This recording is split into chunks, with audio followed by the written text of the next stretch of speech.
मैं क्या अभी कांग्रेस नेता प्रमोद कृष्णम से ही बात कर रहा हूँ? गजब है। यानी एक जो परिवार होता है ना, वो व्यक्ति से बड़ा होता है। प्रधानमंत्री जो है वो किसी पार्टी का नहीं होता, पूरे देश का होता है। कि मुसलमानों के लिए देश सुरक्षित नहीं है इस सरकार में। कि प्रधानमंत्री को गाली देने का नाम विपक्ष नहीं है। आप यूसीसी के समर्थन में रहेंगे कि नहीं? कॉमन सिविल कोड आना चाहिए। तुझको तेरी बेदर्दी की कसम है जाने वफा, ये जुल्म ना कर, अपनों पे सितम गैरों पे करम, रहने दे अभी थोड़ा सा भरम। नमस्कार, स्वागत है आप सभी का। मैं हूं आपके साथ रोहित। 2024 का लोकसभा चुनाव सामने है। इसके अलावा देश में तमाम मुद्दे ऐसे हैं जिस पर इस वक्त चर्चा हो रही है। केंद्र सरकार इस वक्त लगातार यूसीसी पर बात कर रही है। ऐसे में आज हम एक ऐसी शख्सियत से बात करेंगे जो इस वक्त तमाम ऐसे बयान दे रहे हैं जो ऐसा लग रहा है कि कुछ बयान बीजेपी के पक्ष में है, कुछ उनकी पार्टी कांग्रेस के पक्ष में बयान हैं। हमारे साथ मौजूद हैं कांग्रेस नेता प्रमोद कृष्णम जी। स्वागत है सर आपका।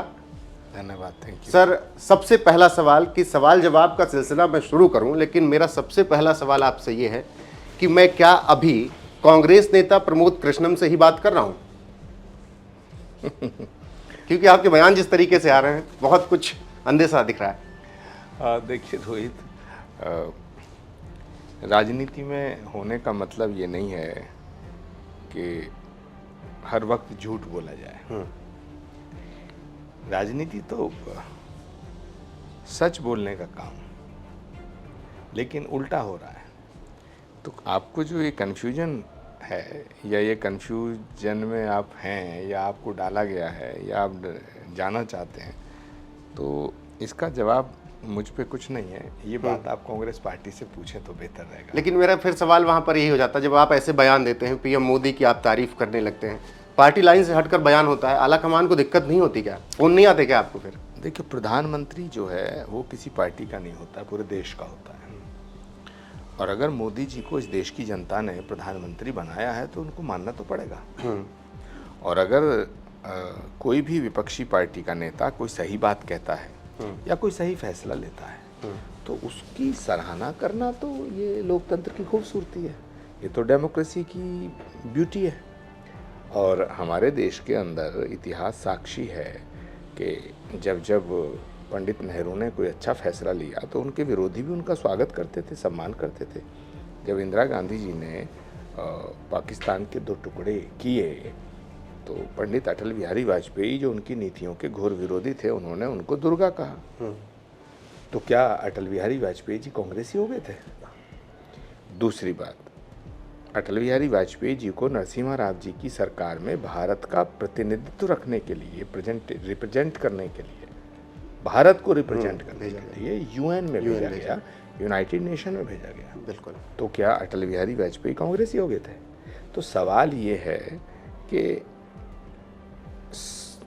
मैं एक दुष्यंत का बहुत अच्छा शेर है, दुष्यंत कुमार का, कि गजब है सच को सच कहते नहीं वो, गजब है सच को सच कहते नहीं वो, कुरान व उपनिषद ओढ़े हुए हैं, चढ़ाते फिर रहे हैं जो चढ़ावे, तुम्हारे नाम पर सब बोले हुए हैं।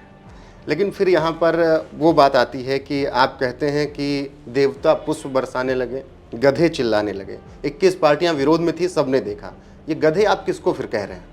मैंने किसी को नहीं कहा, ना मैंने उसमें किसी पार्टी का नाम लिया, ना मैंने उसमें किसी नेता का नाम लिया। भारतीय संस्कृति, भारत की सभ्यता, भारत का जो सनातन धर्म है, उसकी परंपरा है कि जब कोई अच्छा काम होता है तो देवता पुष्प बरसाते हैं। कहावत है गधे चिल्लाते हैं। लेकिन तो मैंने तो किसी को नहीं कहा कि ये गधा है या वो गधा है। तो फिर आप ये अंदाजा कैसे लगा सकते हैं कि मैंने किसको गधा कहा? नहीं, कुछ लोग कहते हैं ना, वो जो ताबूत दिखाते हैं जब इनॉग्रेशन होता है, ताबूत शेयर कर देते हैं। कुछ लोग बयान देते हैं कि राज्याभिषेक होने वाला है। तो जब ऐसे में आपका बयान आता है ना, तब उन पार्टियों से जोड़ कर देखा जाता है कि आप उनको जवाब दे रहे हैं। नहीं, ये तो मेरे बयान को किस तरह से लिया जाता है, कौन किस तरह से लेता है, ये तो उनका काम है। मैंने तो बोला, मैं तो देश हित की बात करता हूँ। देश की नई संसद बन रही है, उसका उद्घाटन हो रहा है, उसको आप ताबूत बता रहे हैं। आप मेरे अपने हो सकते हैं, निजी रूप से मेरे अपने बहुत करीबी हो सकते हैं, लेकिन मैं आपको बताऊं, रोहित के व्यक्ति से परिवार बड़ा होता है। यानी एक जो परिवार होता है ना, वो व्यक्ति से बड़ा होता है, और पार्टी परिवार से बड़ी होती है, लेकिन देश पार्टी से बड़ा होता है। तो जब हमारे देश की नई संसद का उद्घाटन हो रहा है, तो उसका बायकॉट करने का जो फैसला था, मैं उससे सहमत नहीं था, ना आज हूँ। तो मैंने अपनी राय जाहिर कर दी। और कांग्रेस एक ऐसी पार्टी है जिसमें इनर डेमोक्रेसी है, बोलने की आज़ादी है। कांग्रेस एक ऐसी पार्टी है जिसमें आंतरिक लोकतंत्र है। लेकिन जब आप बात तो मैं बोला, बिल्कुल, लेकिन जब आप बात करते हो तो उसके कई राजनीतिक मायने निकाले जाते हैं। राजनीति में हमेशा से होता आया है। तो सबसे बड़ा सवाल फिर वहां पर यह हो जाता है कि क्या प्रमोद कृष्णम व्यक्तिगत तौर पर पीएम मोदी को पसंद करते हैं? मैं नापसंद करूं तो एक पार्टी के लिहाज से नहीं, मैं व्यक्तिगत तौर पर पूछूं। थोड़ी देर को आप सोचो कि मैं नापसंद भी करूं तो पीएम मोदी तो पीएम ही रहेंगे ना। ये बात तो बिल्कुल। तो मेरी पसंद का नापसंद का कोई मूल्य तो है नहीं। देश के प्रधानमंत्री को देश की जनता बनाती है, और देश की जनता ने उनको 2014 में प्रधानमंत्री बनाया, फिर 19 में बनाया। हम लोग तो उनके विरोधी हैं। हमारे विरोध के बावजूद जनता ने हमारी बात नहीं सुनी, उनको दूसरी बार बनाया। तो इसमें मुझे क्या करना चाहिए कि मैं 24 घंटे अपने प्रधानमंत्री को गाली दूं? विपक्ष का मतलब ये नहीं होता है, विरोधी दलों का मतलब ये नहीं होता है कि प्रधानमंत्री को गाली देने का नाम विपक्ष नहीं है। और अगर कोई ऐसा समझता है कि देश के प्रधानमंत्री को गाली देने का नाम विपक्ष है, तो ये ख्याल और ये विचार उनको मुबारक हो। लेकिन 2014 से आप जिक्र कर रहे हैं, लेकिन 2014 के बाद इस देश में एक तबका ऐसा भी रहा है जो लगातार बीजेपी पर कटाक्ष करता रहा, पीएम मोदी पर कटाक्ष करता रहा, और खासकर एक समुदाय को लेकर वो बताता रहा कि मुसलमानों के लिए देश सुरक्षित नहीं है इस सरकार में। नहीं, मुझे नहीं लगता कि मुसलमान डरे हुए हैं। डरे नहीं है? पक्का? बिल्कुल नहीं है। और मैं जहाँ तक समझता हूँ कि मुसलमान तो सिर्फ परमात्मा से डरता है, सिर्फ अल्लाह से डरता है। गांधी जी कहा करते थे ना, ईश्वर अल्लाह तेरो नाम, सबको सन्मत दे भगवान, रघुपति राघव राजा राम, पतित पावन सीताराम। ये देश बड़ा महान है रोहित जी। इसमें मुसलमान अगर डर रहा होता, ये मुसलमानों को डराने की जो बात है, मुझे तो गले उतरती नहीं बिल्कुल। और मैं बड़े साफ तौर से कह रहा हूँ, कुछ लोग ये भी कहते हैं कि हिंदू खतरे में, कुछ लोग ये कहते हैं मुसलमान बड़ा डरा हुआ। दोनों ही बातें गलत हैं। ना हिंदू खतरे में, हिंदू खतरे में क्यों होगा? 1000 साल तक इस देश पे विदेशी हुक्मरानों ने हुकूमत की, जिसमें 800 साल मुगलों ने, हूडों ने, है ना, अफगानों ने, मंगोलों ने, और 200 साल अंग्रेज़ों ने की। हमारी हिंदुस्तान की संस्कृति को मिटाने की कोशिशें की गई, लेकिन हमारी संस्कृति इतनी बड़ी है, इतनी विराट है, इतनी विशाल है कि वो नहीं मिट पाई। तो 1000 साल में जो संस्कृति नहीं मिटी, वो 2, 4, 10, 5 सालों में। लेकिन फिर जब पीएम मोदी मस्जिद जाते हैं तो आप कहते हैं कि रहने दे थोड़ा सा भरम, फिर क्यों है? क्या डर है कांग्रेस के कि कहीं इसका इन्फ्लुएंस देश के मुसलमानों के वोट बैंक में न पड़ जाए? नहीं, अगर कोई कांग्रेस का नेता मस्जिद जब जाता है तो बीजेपी, विश्व हिंदू परिषद, आरएसएस ये कहती है ये मुल्ला हो गए हैं, मौलवी हो गए हैं। अगर आचार्य प्रमोद कृष्णम किसी जगह पैगंबर मोहम्मद साहब की तारीफ कर दें, जिनको के करोड़ों मुसलमान अपना आइडियल मानते हैं, मैसेंजर ऑफ गॉड मानते हैं, नबी मानते हैं, तो बीजेपी कहती है आचार्य प्रमोद कृष्णम तो साहब मुल्लों के आचार्य हैं, मुसलमानों के आचार्य हैं। बीजेपी के कई राष्ट्रीय प्रवक्ता, राष्ट्रीय नेता ओपन टेलीविज़न पर ये बात कहते सुने दिखाई दिए होंगे आपको। आप सोशल मीडिया पे जाइए, सारी भाजपा लगी रहती है कि आचार्य प्रमोद कृष्णम तो मुसलमानों के धर्म गुरु हैं, शुक्राचार्य हैं, राक्षसों के गुरु हैं। तो सवाल इस बात का है कि हम अगर मस्जिद, मैं तो गया भी नहीं कभी मस्जिद, लेकिन अगर किसी कभी जाएंगे, क्यों नहीं? मस्जिद कोई ऐसी जगह है जहाँ नहीं जाया जा सकता है? क्या खुदा का घर सिर्फ मुसलमानों के लिए, हिंदुओं के लिए नहीं है? और भगवान का घर सिर्फ हिंदुओं के लिए, मुसलमानों के लिए नहीं है? क्या अल्लाह सिर्फ मुसलमानों का है? अगर अल्लाह सिर्फ मुसलमानों का होता तो हम लोग कैसे ज़िंदा होते? हिंदू कैसे रहते? ईसाई कैसे रहते? और अगर भगवान सिर्फ हिंदुओं का होता तो मुसलमान कैसे ज़िंदा होते? ये बहुत छोटे ख्याल की बातें हैं। परमात्मा ना किसी ने देखा है और ना उसे कोई देख पाता है। परमात्मा को अगर देखना है तो उसकी इस कायनात में देखना पड़ेगा, उसकी बनाई हुई सृष्टि में देखना पड़ेगा। लेकिन तो मेरा कहने का मतलब है कि जब हम मुसलमानों की बात करें तो आप कहते हो साहब ये मुस्लिम तुष्टीकरण कर रहे हैं। कांग्रेस के नेता अपीजमेंट की राजनीति करते हैं, रोज़ा इफ्तार कर रहे हैं साहब मुस्लिम तुष्टीकरण है। तो भाई प्रधानमंत्री जी जब मस्जिद जाते हैं और वो यहाँ के मुसलमानों से कम मिलते हैं, विदेश के मुसलमानों से बड़ा झप्पी सप्पी पाके मिलते हैं, गले मिलते हैं, हाथ फैला के, बाहें फैला के। तो मैंने कहा कि तुझको तेरी बेदर्दी की कसम है जाने वफा, ये जुल्म ना कर, अपनों पे सितम गैरों पे करम, रहने दे अभी थोड़ा सा भरम। लेकिन कांग्रेस वालों को तो दिक्कत ये भी होती है ना कि राम मंदिर का शिलान्यास की नींव रखने चले जाते हैं, उज्जैन चले जाते हैं, काशी विश्वनाथ कॉरिडोर के लिए पीएम मोदी चले जाते हैं। मतलब एक पीएम पद पे होने के बावजूद भी वो अपने धर्म को मानते हुए जब आगे खड़े होते हैं तो कांग्रेस उस पर भी सवाल खड़े करती है। मुझे तो नहीं लगता कि धर्म को मानने पे सवाल खड़े करती है कांग्रेस पार्टी, क्योंकि मंदिर जाना, मस्जिद जाना ये आस्था का विषय, और भारत का संविधान अपनी निजी आस्था को मानने की, पूजा पद्धति की स्वतंत्रता देता है। धार्मिक स्वतंत्रता का अधिकार हमारा फंडामेंटल है, फंडामेंटल राइट्स है। हमारा जो मूलभूत अधिकार है और मूलभूत ढांचा है वो तो धर्मनिरपेक्ष है। लेकिन अगर धर्मनिरपेक्षता का अर्थ कोई ये समझे कि सिर्फ हिंदुओं को गाली देने का नाम धर्मनिरपेक्षता है, तो मैं इससे सहमत नहीं हूँ और मैं इसका समर्थन नहीं करता। और अगर कोई कहे कि धर्मनिरपेक्षता का अर्थ सिर्फ ये है कि मुसलमानों को गाली दो, मुसलमानों को गद्दार बताओ, मैं इस बात से भी सहमत हूँ। लेकिन अभी मैंने हाल फिलहाल में आपके साथ अक्सर डिबेट में रहते भी हैं बीजेपी के प्रवक्ता सुधांशु त्रिवेदी जी, उनसे मैंने भी बातचीत की थी हाल फिलहाल में।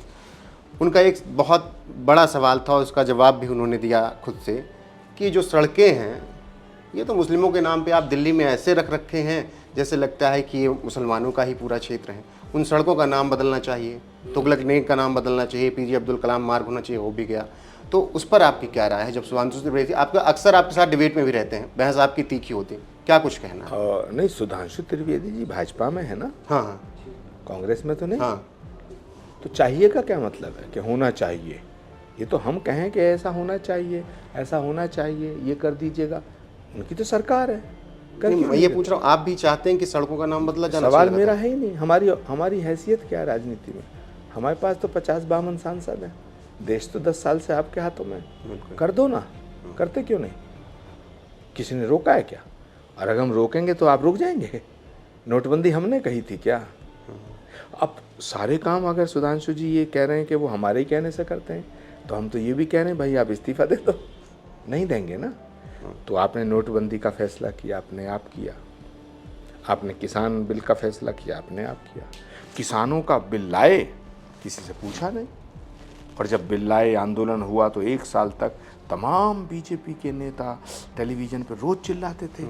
MLA, MP, minister, chief minister, central minister सारे कहते थे ये किसानों के हित में है बिल, ये किसान आंदोलन नहीं है, ये आतंकवादियों का आंदोलन है, खालिस्तानियों का आंदोलन है, नक्सलवादियों का आंदोलन है। ये कौन कहता था? बीजेपी के नेता कहते थे ना। फिर उसको बिल को वापस ले लिया। तो मेरा सवाल आज भी है कि यदि वो बिल किसानों के हित में था तो वापस क्यों लिया? और अगर वो किसानों के विरोध में था तो लाए क्यों? तो ये सब काम तो आप ही करते हैं। अगर आपको लगता है कि इस देश में विदेशी आक्रांताओं, हमलावरों के नाम पर रोड्स हैं, अभी पार्क हैं, अभी इमारतें हैं, बदल दो। रोक कौन रहा है? बदलते क्यों नहीं? बदलते नहीं। उनका मोटिव ये है कि वो ये दिखाना चाहते हैं कि बीजेपी एक अकेली ऐसी पार्टी है जो हिंदुओं के साथ खड़ी है, बाकी सारी जो पार्टियां हैं वो हिंदुओं की दुश्मन है। वो ये दिखाना चाहते हैं।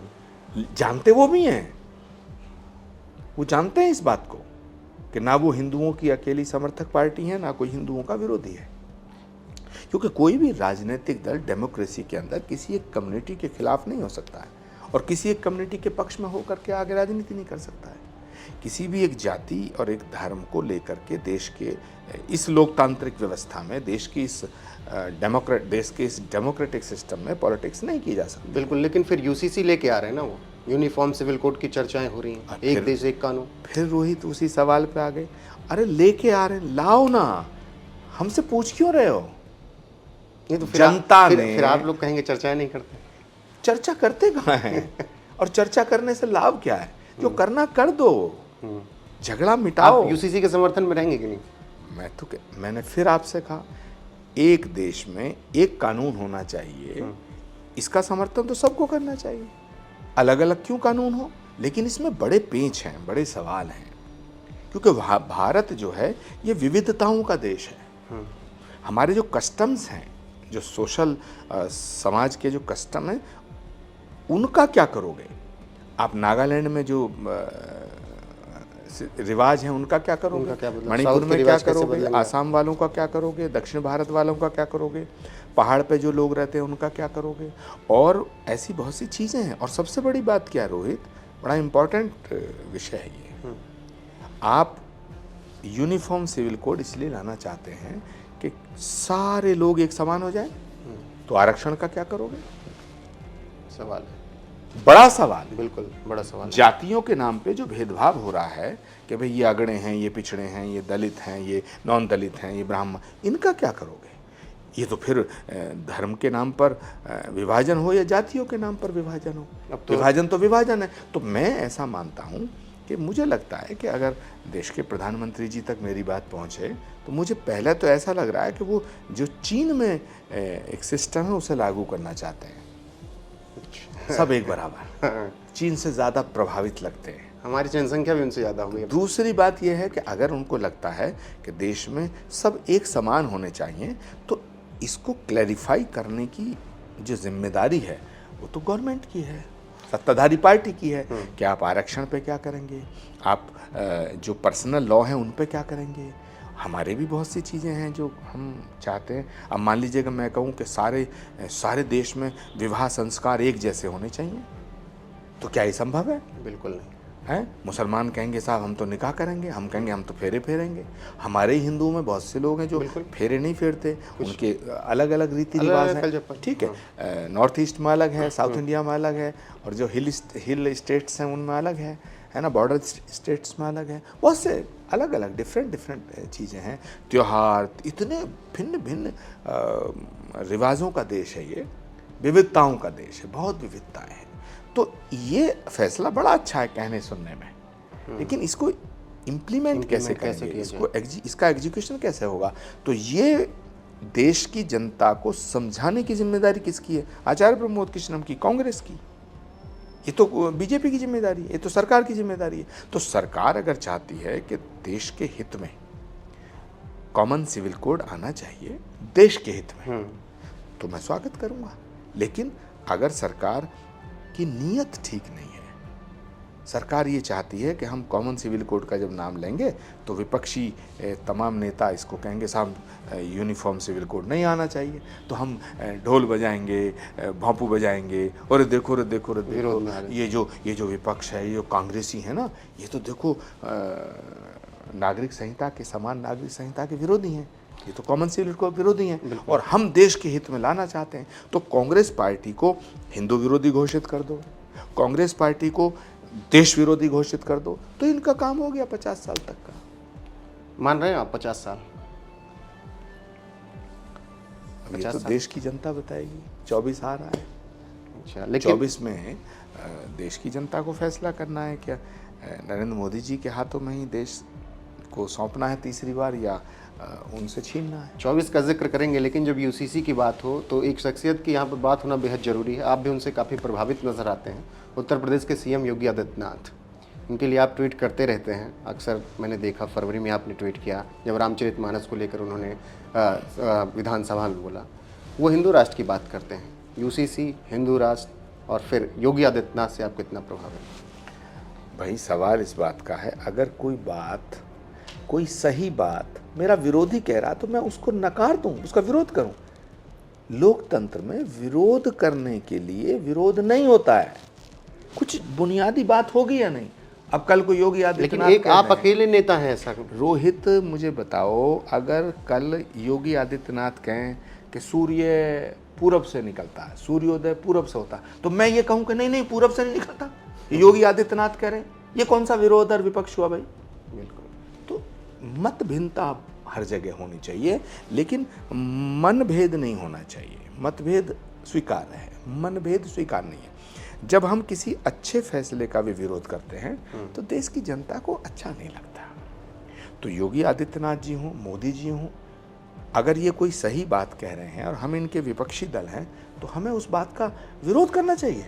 ये कैसे हो सकता है? ठीक है, नंबर 1। नंबर 2, अफसोस की बात यह है कि आपने मेरे वो बयान देखे कि मैं प्रधानमंत्री की तारीफ कर रहा हूँ, मैं योगी आदित्यनाथ जी की तारीफ कर रहा हूँ, मैं इनकी आलोचना जो करता हूँ, हैं अभी आलोचना वाले भी हैं, अभी आपने आलोचना वो वाले बयान नहीं देखे? हैं, मेरे पास है। आप क्यों चाहते हैं कि कांग्रेस के सब नेता मिलके मेरा वध कर दें? नहीं नहीं, ऐसा हम नहीं चाहते। आपके वो बयान है, मैं उसका भी जिक्र करूंगा, लेकिन मैं वही पूछ रहा हूँ, एक विपक्षी होने का मतलब ये नहीं कि आप विरोध पे ही उतारू हों, लेकिन आप समझते हैं बात, आपके कांग्रेस के और नेता क्यों नहीं समझ पाते ये बात कि वो मुद्दे जो जनहित से जुड़े हैं उनका विरोध करके आप अपना ही घाटा करवाएंगे? अब कांग्रेस तो महान पार्टी है, हमारे नेता भी महान है कांग्रेस में। आप तंज मार रहे हैं। अब मैं कांग्रेस पार्टी के नेताओं को महान नहीं कहूँ नहीं, ये तो आप कहेंगे कि साहब कांग्रेस पार्टी के नेताओं को महान नहीं कह रहे, आप छोटा कह रहे हैं। हमारी पार्टी में बहुत बड़े नेता हैं। हमारी पार्टी में कुछ ऐसे नेता हैं जो कांग्रेस की लुटिया डुबोने में लगे हैं, क्योंकि उनका कांग्रेस की विचारधारा से कोई लेना देना नहीं है। कांग्रेस सर्वधर्म समभाव को लेके चलने वाली पार्टी है। कांग्रेस एक वो पार्टी है जिसने देश की आज़ादी में बहुत बड़ी भूमिका निभाई। कांग्रेस वो पार्टी है जिसने इस देश की एकता के लिए अपने बड़े बड़े नेताओं को खोया है, उनको कुर्बान किया है। कांग्रेस का सेक्रीफाइस है, महात्मा गांधी से लेकर के और आज तक कांग्रेस ने कभी देश को तोड़ने की बात नहीं की। आज राहुल गांधी भी यात्रा पे निकले तो भारत जोड़ो यात्रा की उन्होंने भारत तोड़ो यात्रा नहीं की, उन्होंने कुर्सी छोड़ो यात्रा नहीं की, उन्होंने सत्ता पाने के लिए यात्रा नहीं की। और हर बार वो कहते रहे कि मेरी इस यात्रा का संबंध चुनावी पॉलिटिक्स से नहीं है। जहां जहां जिन जिन राज्यों में चुनाव हो रहे थे वहां वो गए भी नहीं, लेकिन फिर भी आप पूरी बीजेपी राहुल गांधी के पीछे पड़ी रहती है। लेकिन जब आप बात करते हैं 2024 को लेकर, प्रधानमंत्री कैंडिडेट को लेकर, तो आप राहुल को आगे ना करके प्रियंका गांधी की तरफ आप जाते हैं। नहीं, मैंने कब कहा कि राहुल गांधी जी नहीं होने चाहिए? नहीं, आपने ये नहीं कहा, लेकिन आप हमेशा प्रियंका के सपोर्ट में रहते हैं। सारी कांग्रेस पार्टी और कांग्रेस के कार्यकर्ता चाहते थे कि राहुल जी कांग्रेस के अध्यक्ष बने, लेकिन राहुल जी ने कांग्रेस की अध्यक्षता स्वीकार नहीं की। तो इसमें मैं क्या कर सकता हूँ? मैं भी चाहता था राहुल जी कांग्रेस के अध्यक्ष बने, हम भी चाहते हैं कि राहुल जी प्रधानमंत्री के पद के उम्मीदवार बने, लेकिन ये फैसला तो राहुल गांधी जी का है। अगर राहुल गांधी जी प्रधानमंत्री के पद का उम्मीदवार नहीं बनते हैं, जैसा मैंने कांग्रेस की अध्यक्षता के लिए कहा कि अगर राहुल जी अध्यक्ष बनना स्वीकार नहीं करते हैं तो फिर प्रियंका गांधी सबसे ज़्यादा एक्सेप्टेबल लीडर हैं कांग्रेस के भीतर। दूसरा, मैंने ये कहा कि अगर देश की जनता के सामने प्रधानमंत्री के पद का उम्मीदवार घोषित नहीं किया जाएगा तो इसका फायदा बीजेपी को मिलेगा, मोदी जी को मिलेगा, क्योंकि मोदी जी एक बड़ा चेहरा है। तो ये जो 2024 का चुनाव है, मुझे लगता है ये मुद्दों से ज़्यादा चेहरों का चुनाव है। तो हमें एक चेहरा देना चाहिए, सारे विपक्ष को मिलकर एक चेहरा देना चाहिए। और मैंने ये भी कहा है, मैं आपके चैनल पे भी कह रहा हूँ कि वो चेहरा कांग्रेस का होना चाहिए, क्योंकि राष्ट्रीय स्तर पर बीजेपी को अगर कोई पार्टी रोक सकने की ताकत और कुवत रखती है तो कांग्रेस पार्टी है। क्षेत्रीय दल, रीजनल पार्टी के नेता और रीजनल पार्टियां अपने अपने क्षेत्र में बहुत मजबूत हैं। मैं उनके नेतृत्व पर सवालिया निशान नहीं लगा रहा हूँ, लेकिन अगर उनको मोदी के सामने देश के प्रधानमंत्री के पद का उम्मीदवार के रूप में पेश किया गया तो मुझे लगता है मोदी को हराना मुश्किल है। 2024 की तरफ आ ही गए हैं तो पटना में महागठबंधन की बैठक होती है। लालू यादव जी ठीक है, पर्सनली राहुल गांधी से बोलते हैं कि शादी कर लीजिए, अब दूल्हा बनना है, लेकिन क्या उन्होंने इशारा कर दिया कि महागठबंधन के चेहरे यही होंगे? मुझे नहीं लगता कि इस तरह की टिप्पणी लालू जी को करनी चाहिए थी।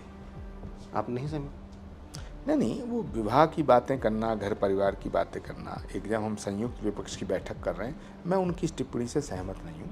विवाह करना उनका स्टाइल यही रहा है। विवाह करना और ना करना ये राहुल जी का अपना व्यक्तिगत विषय है, इसका विपक्षी एकता से क्या ताल्लुक है। तो मुझे नहीं लगता कि ये उचित था, उचित टिप्पणी है, ये नॉन सीरियस बात है। राष्ट्रीय राजनीति में हमको गंभीरता लानी होगी। अगर हम नरेंद्र मोदी से लड़ना चाहते हैं, अमित शाह और योगी आदित्यनाथ की बीजेपी को परास्त करना चाहते हैं, आरएसएस और इतने ताकतवर संगठनों से मोर्चा लेना चाहते हैं, तो हमें गंभीर होना पड़ेगा। हमें एक गंभीर मैसेज देश की जनता तक पहुंचाना पड़ेगा कि हम वाकई सीरियस हैं। लेकिन जब 17 पार्टियां इकट्ठा होती हैं पटना में, तो वहाँ पर पहले ही बहसबाजी हो जाती है कांग्रेस और अरविंद केजरीवाल से ऑर्डिनेंस के मुद्दे पर। केजरीवाल की पार्टी की तरफ से ये बयान आने लगते हैं कि अब जहाँ कांग्रेस होगी हम वहाँ नहीं हो। इस तरह से कैसे एक हो गए आप? अब ये तो केजरीवाल जी से पूछेगा कि वो ऐसा क्यों कह रहे हैं। ऑर्डिनेंस के मुद्दे पर जो लगातार बहस चल रही है। नहीं, जो बीजेपी ऑर्डिनेंस लाई है ये तो लोकतंत्र के खिलाफ है। सुप्रीम कोर्ट के 5 जजों की बेंच ने एक फैसला दिया कि दिल्ली सरकार को अधिकार दे दिए जाएं, क्योंकि दिल्ली की जनता के द्वारा दिल्ली की सरकार को चुना गया। उसको एक ऑर्डिनेंस में ख़त्म कर देना ये तो डेमोक्रेसी के खिलाफ है।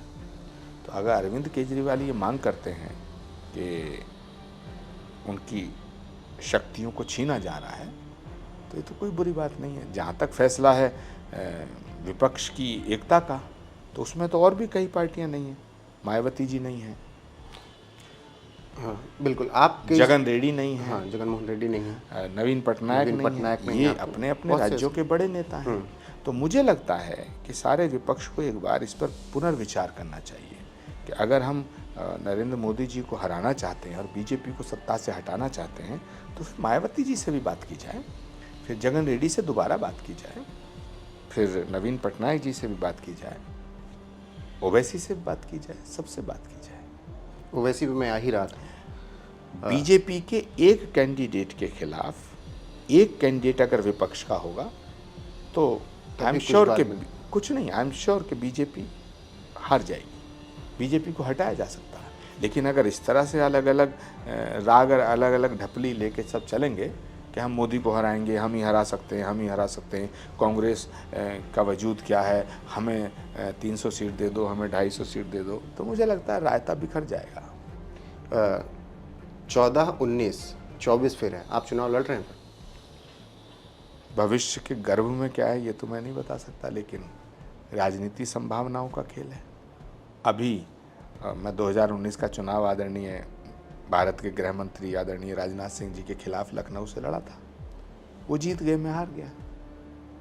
पार्टी कोई फैसला लेगी तो विचार करूंगा, लेकिन अभी मेरी कोई इच्छा तो है नहीं ज़्यादा चुनाव लड़ने। ओवैसी पे बात, देश के लिए काम करना चाहिए। बिल्कुल, ओवैसी का जिक्र हुआ। ओवैसी तो कहते हैं कि जो गठबंधन बना रहे हैं ये सब मोदी के सामने टिक नहीं पाए। अच्छा, मोदी के सामने ओवैसी टिकेंगे, ये तो वो कह रहे हैं। वो तो प्रधानमंत्री के पद का उम्मीदवार ओवैसी को बना दिया जाए। मैं तो ये कहना चाहता हूँ प्रधानमंत्री के पद का उम्मीदवार घोषित होना चाहिए, ये मेरी राय है, मेरा सुझाव है। एक फेस होना चाहिए सामने, क्योंकि ये चुनाव चेहरों का है। हाँ।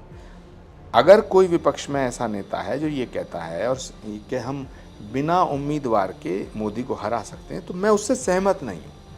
लेकिन ये फैसला कोई मेरा अकेले का थोड़ी है या एक कांग्रेस पार्टी का थोड़ी है, संयुक्त विपक्ष का फैसला होगा। मेरी सलाह ये है कि मोदी जी के खिलाफ संयुक्त विपक्ष का प्रधानमंत्री के पद का उम्मीदवार घोषित होना चाहिए, क्योंकि बिना दूल्हे की बारात नहीं होती है, दूल्हा चाहिए। दूल्हा चाहिए। लालू जी वही बता रहे थे, मैं वही तो कह रहा था कि वो इशारा कर रहे थे क्या? नहीं, अगर वो कह रहे तो वो इस बात को साफ कहें। इशारा, ऊंट की चोरी छुप छुप के थोड़ी होती है। बिल्कुल। वो विपक्षी एकता में घोषणा करें लालू जी कि हम राहुल गांधी जी हमारे प्रधानमंत्री के पद के उम्मीदवार होंगे, इसमें क्या क्या है? उन्होंने ये नहीं कहा, उन्होंने कहा आपकी मम्मी लेकिन कह रही दिक्कत थी, ये ना, सुनिए, उन्होंने कहा आपकी मम्मी कह रही थी, ये तो पर्सनल बात हो गई। लेकिन ये है कि ममता बनर्जी अपनी तरफ हैं, वो चाहती हैं कि उनका चेहरा हो। अरविंद केजरीवाल जिस तरीके से पिछले कुछ वक्त में राजनीति में वो अपने आप को आगे लेकर आ रहे हैं, वो चाहते हैं कि उनकी पार्टी से आप खुद ही वो होने। तो ऐसे जब नीतीश कुमार जी हैं, तो ऐसे जब लगातार 3-4 चेहरे हैं, तो इसमें सहमति क्यों नहीं बन पा रही? ऐसे मोदी साहब कैसे लड़ पाएंगे? यही तो सबसे बड़ा सवाल है। नहीं, इसमें मैं क्या कहूँ, मैं तो अपना विचार ही तो दे सकता हूँ, कोई सिर थोड़ी फोड़ूँ जाके किसी का। आप झगड़ा करूं आप क्या? कांग्रेस तक अरे भाई, मैं तो पहुंचाते होंगे। आपके सामने अलग कैमरे अलग पे कह रहा हूं कि मैं कांग्रेस पार्टी के तमाम नेताओं से हाथ जोड़ के निवेदन करना चाहता हूं, और विपक्ष के तमाम नेताओं से, जिन लोगों को, जिन नेताओं को, जिन पॉलिटिकल पार्टीज को मोदी सरकार को हटाना है, नरेंद्र मोदी जी को परास्त करना है, तो कांग्रेस की छतरी के नीचे सब इकट्ठे हो जाओ, लीडरशिप कांग्रेस करे, प्रधानमंत्री के पद का उम्मीदवार घोषित किया जाए, तभी मोदी जी को हराया जा सकता है। रीजनल पार्टियों के बस की बात नहीं है मोदी को हराना। आखिरी के 2 सवाल और। एक अरविंद केजरीवाल से जुड़ा सवाल ये कि क्या कांग्रेस को ये लगता है कि आम आदमी पार्टी उनकी जगह पर आकर खड़ी हो रही है, इसीलिए वो किसी मुद्दे पर उनके साथ नहीं आ रहे हैं? दूसरी बात, अरविंद केजरीवाल आज से नहीं, लगातार वो कहते रहे, सुबह उठते हैं कांग्रेस से गठबंधन की बात करते हैं, शाम को फिर बयान आता है उनका। तो कांग्रेस को कहीं लगता है कि अब उनके लिए खतरा, जैसे गुजरात गए, वहाँ पर आम आदमी पार्टी लगातार, उसकी वजह से कांग्रेस को दिक्कत हुई, तो क्या लगता है कि कांग्रेस के सामने अब पिछले 32 सालों से समाजवादी पार्टी की वजह से उत्तर प्रदेश में कांग्रेस खत्म हुई, तो जब हम उनको साथ ले सकते हैं तो अरविंद केजरीवाल जी से क्या झगड़ा? और अरविंद केजरीवाल जी ने पूरी जिंदगी, अरविंद केजरीवाल, अखिलेश यादव, मुलायम, महत्वाकांक्षाओं का शायद बहुत बड़ा फर्क है। नहीं, राजनीति में जो होता है सब महत्वाकांक्षी होते हैं। आप भी मैं कर रहे, महत्वाकांक्षा आपके अंदर भी होंगी। अब मैं कहूँ आपको देश का प्रधानमंत्री बनाया जाता है तो आप मना कर देंगे क्या? हाँ, ये क्या बात है? कोई मुझसे कहेगा जी हम आचार्य जी आपको प्रधानमंत्री बनाना चाहते हैं, मैं भी सोचूंगा यार अच्छा बन जाऊं। ये कोई बात नहीं होती है। प्रश्न ये पैदा होता है कि जब हमारा लक्ष्य बड़ा है तो फिर हमें छोटे स्वार्थ छोड़ने पड़ेंगे। अरविंद केजरीवाल जी भी जिन नेताओं को गाली देते थे उनका समर्थन ले रहे हैं, तो कांग्रेस से क्या दुश्मनी है? मेरा जो सोचना है वो ये है कि सबको अपने अपने छोटे स्वार्थों को छोड़ के इकट्ठा होना पड़ेगा, और कांग्रेस के नेतृत्व में अगर ये विपक्षी एकता की मुहिम आगे चलती है तो मुझे लगता है मोदी जी को हराया जा सकता है। आखिरी से अन्यथा सब अपना अपना राग, अपनी अपनी ढपली बजाएंगे, ढाक पे 3 पात, और इधर हैट्रिक हो जाएगी, भगवान जाने। आखिरी सवाल, 2024 कितनी सीटें कांग्रेस देख रही है और किस तरीके से चुनाव लड़ने की तैयारी? आखिरी आपके एक कंसल्टिंग के तौर पर कांग्रेस सबसे पहले तो कोशिश कर रही है कि विपक्षी एकता हो जाए। अगर हो गई तो ठीक है, लेकिन विपक्ष के तमाम नेता, जिसमें रीजनल पार्टी के बड़े बड़े नेता शामिल हैं, वो इस बात को कांग्रेस की कमजोरी ना समझे, क्योंकि मोदी जी केवल कांग्रेस की समस्या नहीं है, ये देश की समस्या है। तो अगर देश की समस्या को हटाना है तो एक होना पड़ेगा, और कांग्रेस के नेतृत्व में ही ये काफिला आगे चले तो ज्यादा अच्छा रहेगा। लेकिन अगर किसी को गलतफहमी है तो कांग्रेस अपने दम पर भी पूरे देश में चुनाव लड़ने में सक्षम है। हमने चुनाव लड़े हैं, हम चुनाव लड़ेंगे। आपने एक सवाल बढ़ा ही दिया, मोदी कैसे देश की समस्या? तो फिर उन्हें हटाने की कोशिश क्यों की जा रही है? समस्याओं को तो हटाया जाता है। नहीं, आपको तो लगता होगा ना कुछ ऐसे फैसले, कुछ ऐसी चीज़। फिर आप मुझसे कुछ ऐसा कहलवाना चाहते हो जो मैं कहना नहीं चाहता। नहीं, आप कहिए, बिल्कुल कहिए अगर कहना चाहते हैं आप। नहीं, मैं क्यों कहना चाहूँ? मैं मोदी जी का आलोचक हूँ लेकिन दुश्मन नहीं। ठीक है, मैं उन्हें देश का प्रधानमंत्री मानता हूँ। अगर वो अच्छा काम करते हैं कभी कभी तो मैं उसको अप्रिसिएट कर देता हूँ, बाकी मैं उनकी आलोचना करता हूँ। मुझे आलोचना करने का हक है, मुझे अधिकार है पूरा। मैं कांग्रेस के साथ हूँ और भगवान की कृपा रही। 24 से पहले पाला तो नहीं बदलेंगे ना? ये फैसला तो कांग्रेस पार्टी करेगी, मैं थोड़ी करूँगा। कांग्रेस पार्टी को सोचना है, मैं तो उनके साथ हूँ, लेकिन मैं सच बोलने से ना कभी डरा हूँ और ना डरूंगा। बहुत बहुत धन्यवाद आपका। तो ये थे हमारे साथ कांग्रेस के नेता आचार्य प्रमोद कृष्णम जी, जिन्होंने हर एक मुद्दे पर बहुत अच्छे से बातचीत की, पूरी सफाई से उन्होंने अपनी बातें रखी है और साफ कहा है कि एकजुट होना पड़ेगा अगर मोदी को हटाना है, बीजेपी को हटाना है। तो फिलहाल हमारे साथ जुड़ने के लिए आपका बहुत बहुत धन्यवाद।